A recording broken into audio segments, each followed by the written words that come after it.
Какво ще пич? А нещо добър ден няма ли? Добър ден. И понеже вече ме издразних, може ли да си говорим на ти? Може. Здравейте. Здравейте. Ами едно кафе, моля. Няма кафе.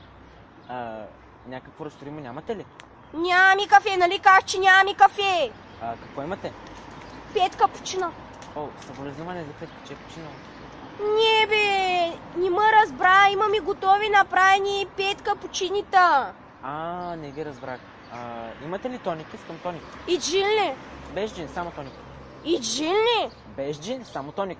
Не бе, и джин ли? 2 ли, 3 ли? Един. Той без то няма, тоник няма какво се разправяме. Имате ли някакъв алкохол? Що не удариш 2 чекили на екс? От тях се ослепявало. Що бе, ко ти пречи да удариш 2 чекили? Текили, не искам текили. Нещо твърдо имате ли? Имаме бира, твърдо нямаме. Наливна ли? Ша нали всичкото нали сипваш я пиш, бе. Добре, тогава една бира. Ко ще идеш?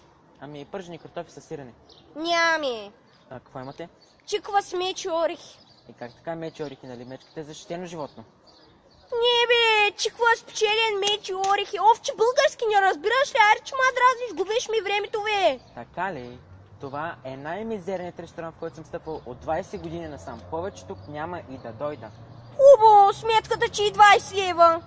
Как така 20 лева? Нито съм ял, нито съм пил. Така ли?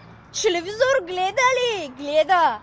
Климатик ползва ли? Ползва. Додах ли ти тук на крака? Додах ти. Добре, нати 20 лева и повече тук няма да стъпа. Ако щеш.